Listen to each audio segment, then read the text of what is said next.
earlier, if Mist gets back in the Grands, we're probably going to see the Zelda game 1. Yeah, that's what I figured. Vous êtes-vous déjà retrouvé dans cette situation? Celle où votre adversaire a mis son projectile pile devant le bord et vous attend juste derrière ce dernier pour couvrir le reste de vos options. Ici, le projectile va couvrir les normal get-up et les get-up attack, et en plus de ça, votre adversaire est déjà en train de couvrir la roll. Mais alors, que faire?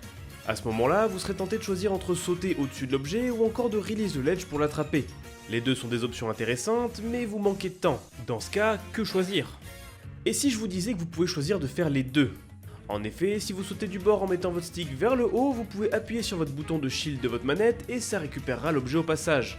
Cette technique permet d'échapper à pas mal de ledge trap en plus de priver votre adversaire de sa ressource. Ce genre d'astuces sont très courantes dans Smash Ultimate et c'est ce dont on va parler aujourd'hui dans ce 4ème épisode de 7 astuces dans Smash Ultimate. Savez-vous pourquoi il est fréquent de voir des up smash ou des up B parmi les meilleures options en out of shield? La raison est simple, lorsque vous voulez utiliser une attaque en sortie de bouclier, vous devez d'abord subir 11 frames de shield release, puis subir les frames nécessaires pour sortir votre attaque. Ça c'est obligatoire sur chaque personnage, à part que le up smash et le up B ne subissent aucune frame de pénalité du shield et donc sortent 11 frames plus rapidement que les autres attaques. Pour que ce soit plus clair, on va prendre un exemple beaucoup plus simple. D'un côté, on a le down smash de Mario qui est son smash le plus rapide qui sort frame 5, et de l'autre on a son up smash qui lui sort frame 9. Naturellement, on serait tenté d'utiliser le down smash car il est plus rapide, sauf que non, car pour le sortir, on doit d'abord subir les 11 frames de shield release, puis les 5 frames de l'attaque. De l'autre côté, le up smash lui n'aura pas cette pénalité et sortira de toute manière à la frame 9. Ce sera donc lui qui sera utilisé le plus souvent. Au passage, sachez également que les sauts annulent les 11 frames de shield release car quand vous sautez, vous subissez 3 frames de jump squat. Je ne vais pas en parler plus que ça car c'est le même principe, donc c'est tout naturel qu'on trouve également les aérios parmi les meilleures options offensives en sortie de bouclier. Vous ne l'aviez sans doute jamais remarqué, mais votre invincibilité au ledge varie suivant votre situation pendant le match. Tout d'abord, vous êtes plus longtemps intouchable au ledge si vous êtes à bas pourcent plutôt qu'à haut pourcent, mais ça ne s'arrête pas là. En effet, ce temps varie en fonction de votre temps passé off-stage. Vous serez donc plus longtemps invincible si vous patientez en dehors du stade plutôt que si vous le rattrapez directement. Cela signifie que dans certains cas de figure, temporiser off-stage peut se révéler utile face à un adversaire qui aurait déjà prévu sa punish. Avez-vous déjà remarqué que dans certains matchs de top player, quelques joueurs arrivent à sortir leur tilt juste après un dash, ce qui leur permet d'avoir des confirmes intéressants? Quand personnellement j'essaye, mon attaque n'est pas aussi rapide que la leur et j'arrive pas à en faire quelque chose. Mais alors pourquoi? Tout simplement car lorsque je dash, j'attends systématiquement la fin de course avant d'actionner mes attaques. Sauf que hey, on est dans Smash Ultimate, et dans Smash Ultimate, le buffer existe et il vous veut du bien. Plus sérieusement, lorsque vous êtes dans l'animation d'un move, actionnez le bouton qui vous intéresse pendant le lag, ce qui va le bufferiser, et ce dernier s'activera à la première frame où il pourra sortir. Ça concerne bien évidemment les dashs qui feront sortir les tilts plus vite avec une légère glissade, mais on peut imaginer d'autres combinaisons de moves. Pour vous donner un exemple, je vais prendre le combo down tilt back air de Ike. Avec le buffer, mettez simplement votre stick en arrière au moment du coup et à la fin de l'animation, vous n'avez qu'à juste sauter pour faire un back air.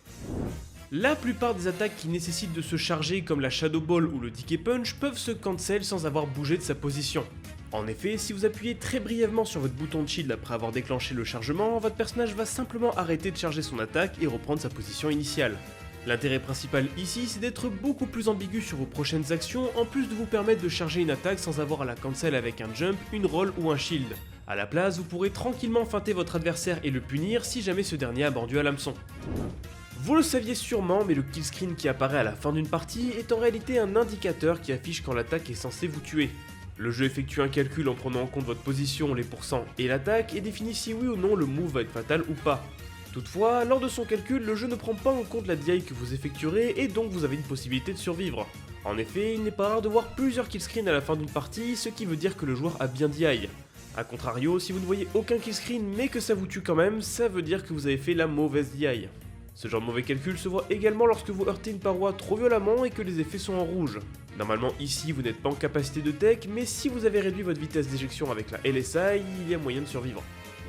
Je vous recommande à tous très fortement de mettre un saut sur une gâchette.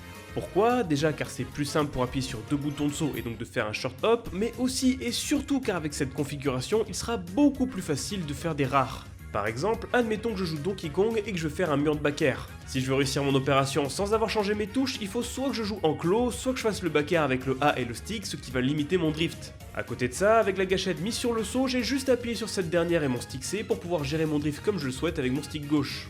En bref, vous galérez pas à appuyer sur 50 inputs, mettez juste le saut sur la gâchette et vous serez tranquille.